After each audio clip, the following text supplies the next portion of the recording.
హే కృష్ణ, నీ దయ ఎప్పుడు ఇలాగే ఉండాలి. పూజకు కావలసిన డబ్బు ఏర్పాటు చేశారు. ఇప్పుడు మన వంతు. మనసారా మిమ్మల్ని ఆరాధిస్తున్నాను. అవును, ఏనుగు గుర్రం పల్లకి. జై కృష్ణ మురారికి.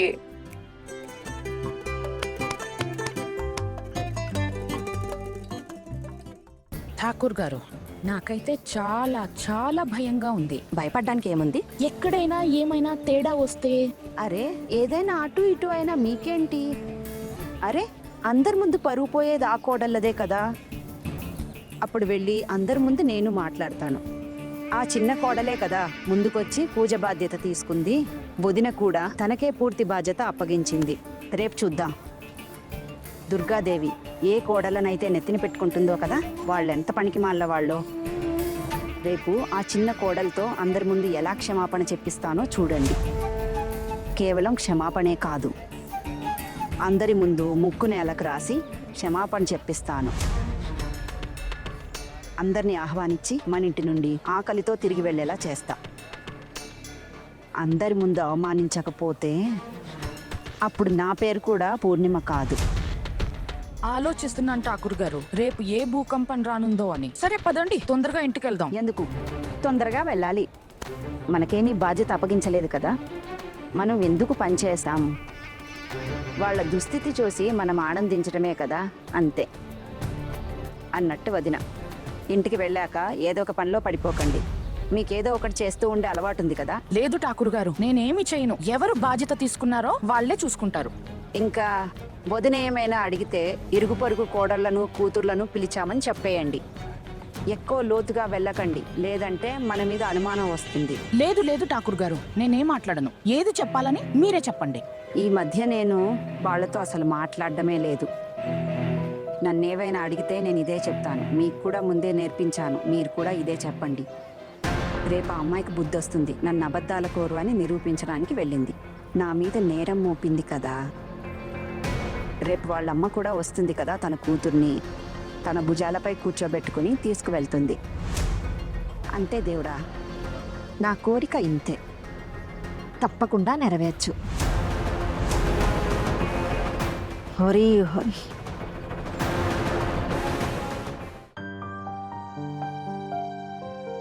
ఓం శ్రీ గణేశాయ నమః. మహాసరస్వత్యై నమః.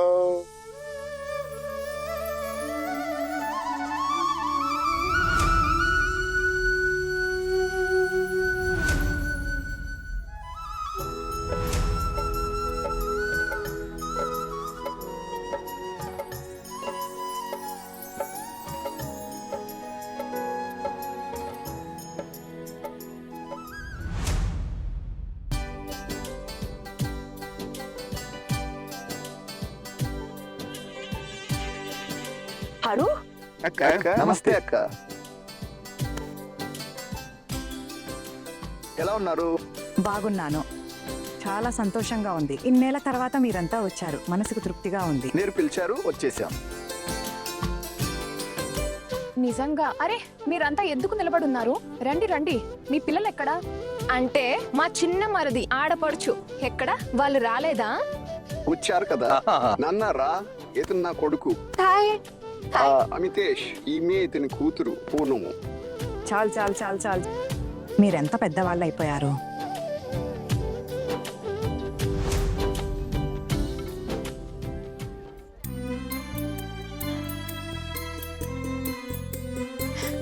నమస్తే దేవదా, మీరు వచ్చారంటే నాకైతే నిజంగా నమ్మశక్యంగా లేదు. వదినా, వీరెవరు? ఏమో ఠాకూర్ గారు, అక్క వాళ్ళ అన్నయ్య అయి ఉంటారు. అరే వదిన, వీళ్ళ పుట్టింటి వాళ్ళందరినీ నేను బాగా గుర్తిస్తాను, కానీ ఎప్పుడూ ఏ దేవత గురించి వినలేదు. వీరెవరో తెలీదు. ఠాకూర్ గారు, ఆ వదిన, ఇటు రండి. వస్తున్నాను. ఇతను మా అన్నయ్య తరు రును, ఇది వాళ్ళ కుటుంబం. నమస్తే. నమస్తే. చూసారా, ఇన్నేళ్ల తర్వాత మా పుట్టింటి వాళ్ళు నా అత్తారింటికి వచ్చారు. హా వదిన, చూస్తున్నాను కదా. అన్నట్టు ఈ అన్నయ్య గారు ఎవరు?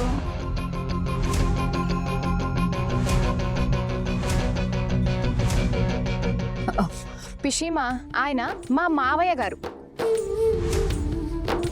అమ్మవాళ్ళ ఊరు వెళ్ళాం కదా, అప్పుడు వీరిని కలిసాం. ఇల్లు గుర్తు పట్టడంలో ఎలాంటి ఇబ్బంది కలగలేదు కదా. అరే లేదు, ఏ ఇబ్బంది లేదు. ఒకే ఒక విషయంలో ఇబ్బంది అయింది. వయసు అయిపోయింది కదా. పూజ చాలా వైభవంగా జరుగుతోంది. అరే మీరెందుకు అలా నిలబడ్డారు? రండి రండి. రా బాబు. వస్తున్నా.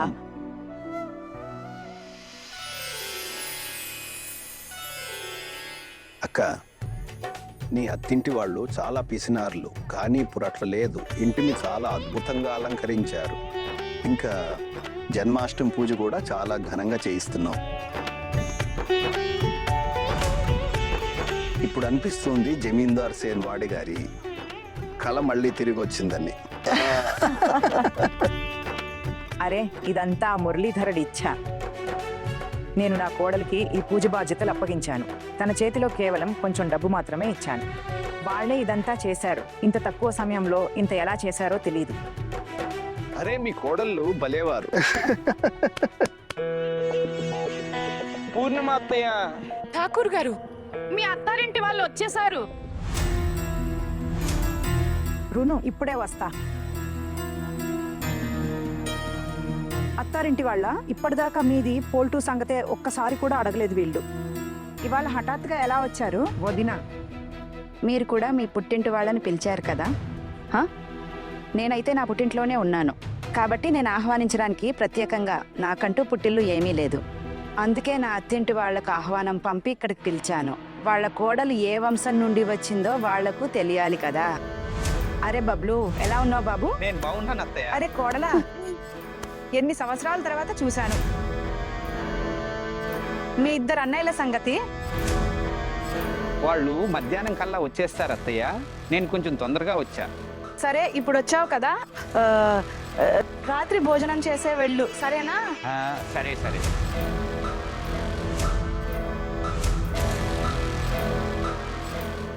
హే చిన్ని, ఆగు. ఈ ఠాకూర్ గారు ఏమంటున్నారు? వాళ్ళ ఇంటి వాళ్ళు రాత్రి భోజనం చేసి వెళ్తారని. రాత్రి భోజనానికి ఏర్పాట్లు చేశారా? అమ్మా, మనం 50 మంది అతిథులకు సరిపడా ఏర్పాటు చేశాము. 40 మందిని ఆహ్వానించాం. 10 మందికి అదనంగా ఏర్పాటు చేశాము. ఇప్పుడు వీళ్ళు రాత్రి వరకు ఉంటే గనక కిచిడి చేసేద్దాం. అమ్మా, ఇప్పుడు వచ్చేసారు కాబట్టి పర్వాలేదు. ఇంకా ఇంటికి అతిథులు రావడం మంచిది, శుభప్రదం. అమ్మా, ఇల్లు చూడండి ఎంత కళకళలాడుతూ నిండుగా ఉందో. అందరూ ఎంత సంతోషంగా ఉన్నారో. రాత్రి భోజనానికి ఏర్పాటు అవ్వకపోతే ఈ కనిపిస్తున్న సంతోషాలన్నీ ఆవిరైపోతాయి. అరే అమ్మా, కంగారు పడకండి, ఏ ఇబ్బంది ఉండదు. మేమంతా ఉన్నాం కదా, చూసుకుంటాం. సరే ఒకటి చెప్పు, ఇంత పెద్ద కార్యక్రమం మరియు ఈ వస్తువులన్నీ ఎక్కడి నుండి ఏర్పాటు చేశావు నువ్వు?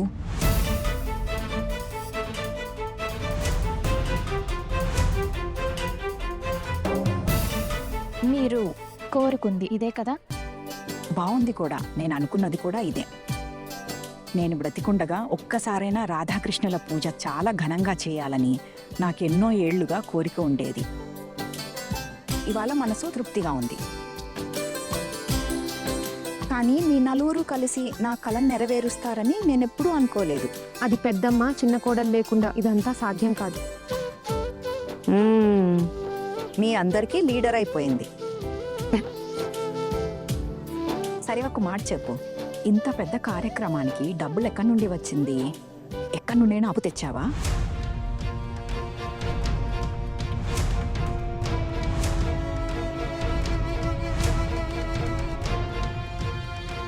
లేదమ్మా, మీరు ఎవరి నుండి అప్పు తీసుకుంటాం?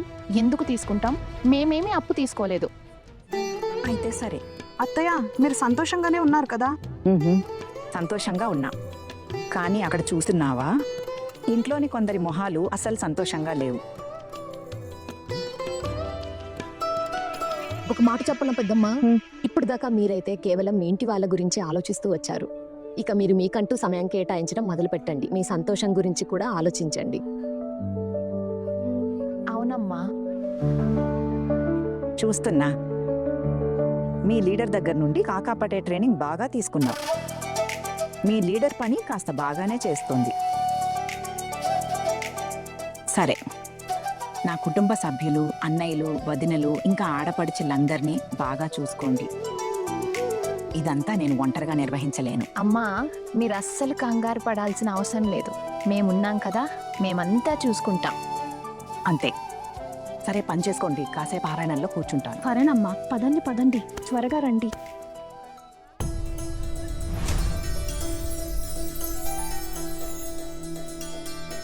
వదినా, చూడండి ఎవరొచ్చారో. మా పుట్టింటి వాళ్ళు వచ్చారు ఠాకూర్ గారు. రండి రండి, ఎలా ఉన్నారు మీరంతా? అరే, మీ అందరినీ ఎన్ని ఏళ్ల తర్వాత చూసాము. అరే, మీ కూతురు అత్తారింటికి మీరు రావాలి కదా. మీరైతే అసలు మీ కూతుర్నే మర్చిపోయినట్టున్నారు. మీ కూతురికి అత్తింట్లో దేనికి లోటు లేదని ఒప్పుకుంటాను, కానీ మీరు కూడా మీ బాధ్యతను తెలుసుకోవాలి కదా. కూతురు అత్తింటికి రావాలి కదా, ఆమెకు సంతోషంగా ఉంటుంది కదా. మీరైతే మీ కూతుర్నే మర్చిపోయారని అనిపిస్తోంది. అరే లేదు లేదు, అలాంటిదేమీ లేదు. మీరెప్పుడు మమ్మల్ని ఇంతకు ముందు పిలవలేదు, అందుకే. అరే, దీనికి పిలవడం దేనికి? ఎవరైనా పిలుస్తారా అని ఎదురు చూస్తారా ఏంటి? వస్తూ ఉండండి. పిన్ని, ఎలా ఉన్నావు?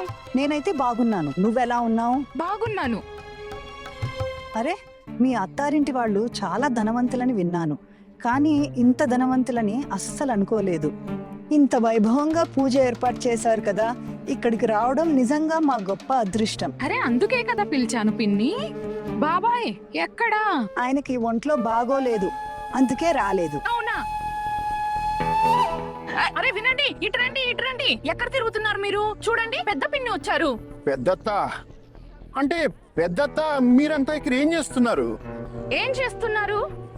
నేను పిలిచాను. అరే, మేము వస్తున్నామని అల్లుడు గారికి చెప్పలేదా ఏంటి? లేదు లేదు పిన్ని, వీరికి గుర్తులేదు. ఏమైందంటే అందరూ ఎవరి చుట్టాలను వాళ్ళు పిలిచే బాధ్యత తీసుకున్నారు. అవునా? ఠాకూర్ గారు తన అత్తారింటి వాళ్ళను పిలిచినట్టు నేను మిమ్మల్ని. అదేంటంటే ఇంటికి సంబంధించిన ఏర్పాట్లన్నీ ఇంటి ఆడవాళ్లే చేశారు, అందుకే వీరికి పెద్దగా ఏమీ తెలియదు. అరే, ఇన్ని రోజుల తర్వాత చూసి సంతోషం వేసింది. టూకున్ కూడా ఇక్కడే ఉన్నాడు. టూకున్ బాబు, టూకున్, మీ చిన్నమ్మమ్మ వచ్చింది. టూకున్, ఎలా ఉన్నావు బాబు? సరే, నీ భార్య ఎక్కడా?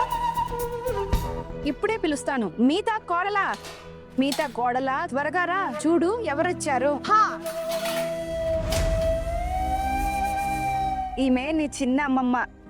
నమస్తే. మీతా, ఆశీర్వాదం తీసుకోమ్మా. కేవలం అక్క చుట్టాలకే మర్యాదలు చేస్తూ ఉంటావా? మా పుట్టింటి వాళ్ళ వైపు కూడా కాస్త చూడు. పద, ఆశీర్వాదం తీసుకో.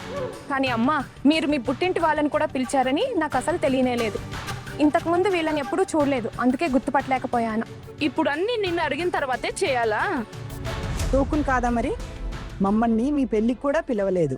అరే చిన్నమ్మమ్మ, పొరపాటు అయిపోయింది, క్షమించండి. ఇవాళ మీరు వచ్చారు, ఇంట్లో పూజ కూడా ఉంది. ఇవాళ అన్ని పనులు కలిసి అయిపోతాయి. ఇంకా పెళ్లి మిఠాయి కూడా తినిపించే పంపిస్తాను.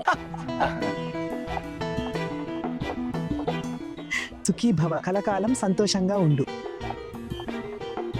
రండి మీతా కోడలా, వీరికి కూర్చునే ఏర్పాట్లు చూడు. ఇటు రండి.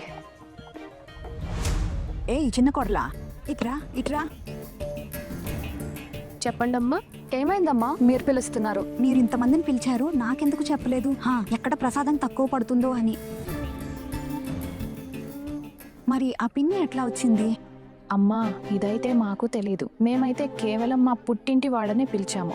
బహుశా అందుకే పిషమా చిన్నత్తయ్య తమ వాళ్లకు ఆహ్వానం పంపి ఉంటారు. అరే, కానీ ఇంతమంది లెక్క చూసుకోవాలి కదా, ప్రసాదం తక్కువైతే ఎలా? అమ్మా, ఆ కృష్ణ పరమాత్మ పూజలో ఎలాంటి లోటు రానివ్వనప్పుడు ఇక ప్రసాదంలో కూడా ఎలాంటి లోటు రానివ్వరు. మీరు చూస్తూ ఉండండి, ఏ లోటు ఉండదు. నేను ఒక పని చేస్తాను, త్వరగా కిచిడి కోసం మరో కుండ పొయ్యి మీద పెడతాను. అక్క, అదే కరెక్ట్. రిస్క్ తీసుకోవడంలో లాభం లేదు. ఇప్పుడు అవసరం లేకపోయినా రాత్రి భోజనం తింటాం. చిన్ని, ఏది వృధా కాకూడదు, ముందే చెప్తున్నా. అమ్మా, ఏది వృధా కాదు. అసలు దేవుడి ప్రసాదం ఎప్పుడైనా వృధా అవుతుందా?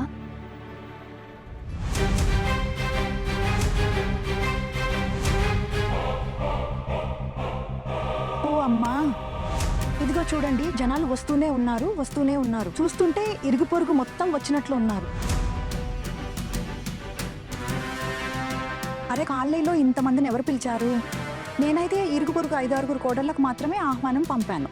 ఇంతమంది ఎట్లా వచ్చారు? పక్క వీధుల వాళ్ళు కూడా చేరిపోయినట్లున్నారు.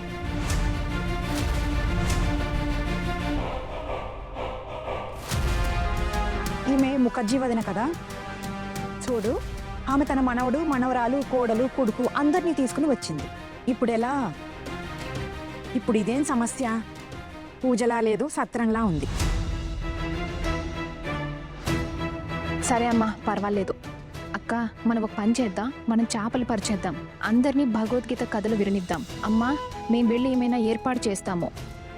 పెద్దక్క, అర్థమైంది. వంటగదిలోకి వెళ్దాం. నువ్వు, చిన్న కోడలు, నడిపి కోడలు పదండి, మీరు తోడు రండి. అమ్మా.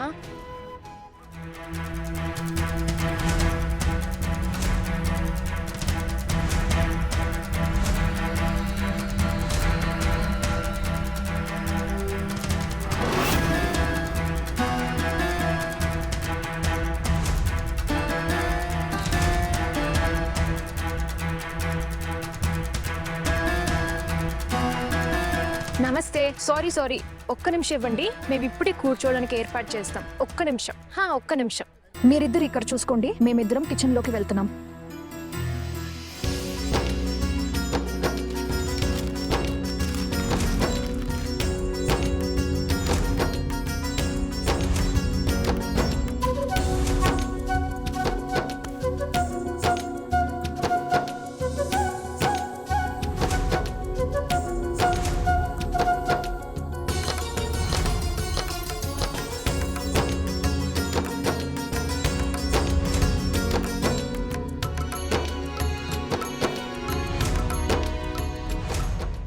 అమ్మా, ఎంతమందిని పిలిచారు, కానీ వీళ్ళు ఏర్పాట్లు ఎలా చేశారు? పూజ బాగా చేయించాలని అనుకున్నారు కదా, నేను మనస్ఫూర్తిగా అందరికీ ఆహ్వానం పంపించాను. ఇప్పుడు చూడు, ఆ అమ్మాయి ప్రసాదం ఎలా సిద్ధం చేస్తుంది.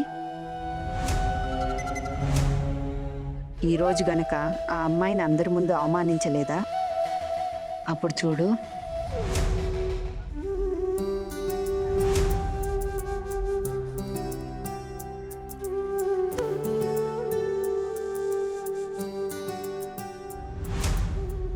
చిన్న కూరలా, నువ్వు ఒక పంచే. గబగబా పప్పు బియ్యం 2 కడుగు.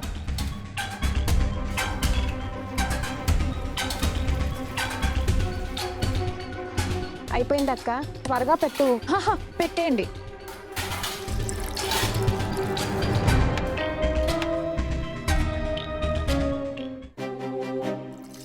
హే భగవంతుడా, పెద్దక్క, జనాలు వస్తూనే ఉన్నారు.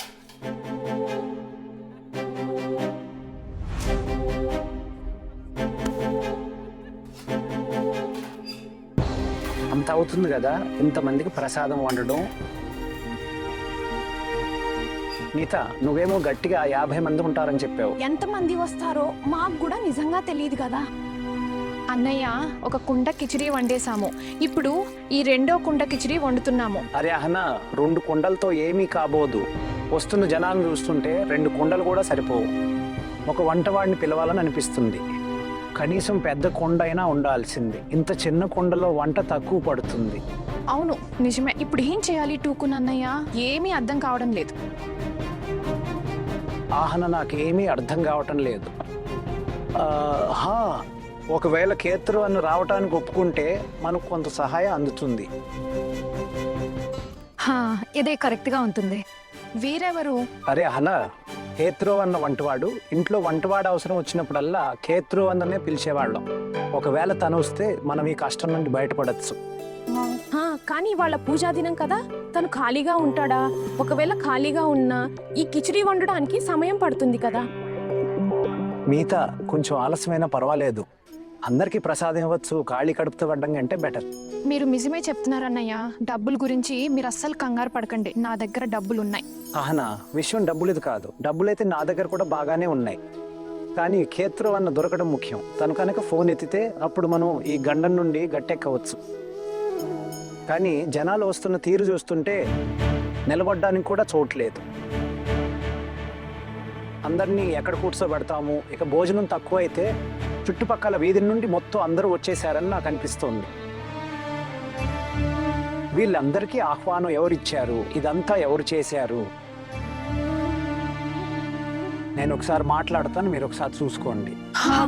ప్లీజ్ మాకు త్వరగా చెప్పండి అన్నయ్య.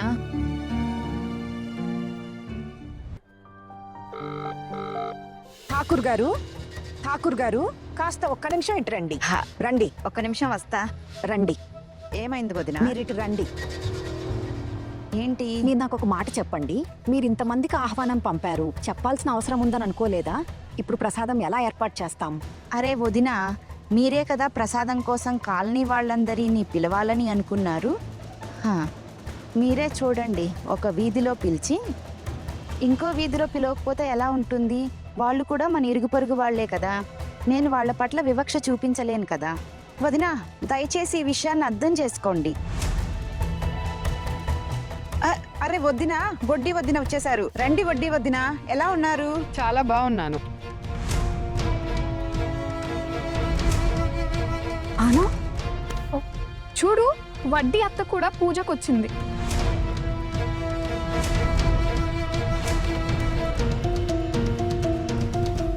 హే భగవంతురా, ఇప్పుడేమవుతుంది? అరే పెద్దక్క, మీరు ఎందుకు ఇంత కంగారు పడుతున్నారు? అరే ఆమె నన్ను గుర్తుపట్టలేదు. నేను మీకు చెప్పాను కదా, నేను ముసుగు వేసుకుని వెళ్ళాను. అలాగే నా గురించి కూడా తప్పుగా చెప్పాను. ఏదేమైనా ఆహ్నా, నాకు చేతులు కాళ్ళు వణుకుతున్నాయి. ఒకవేళ ఆవిడ నిన్ను చూసి గుర్తుపడితే ఏమవుతుంది? మనము పెద్ద సమస్యలో పడిపోతాం. నువ్వు ఒక పని చేయి. నువ్వు ఇక్కడ నుండి బయటికి వెళ్ళొద్దు, వంటగదిలోనే ఉండు. జాగ్రత్త. బయటికి వెళ్ళొద్దు, ఇక్కడే ఉండు. శాంతించండి.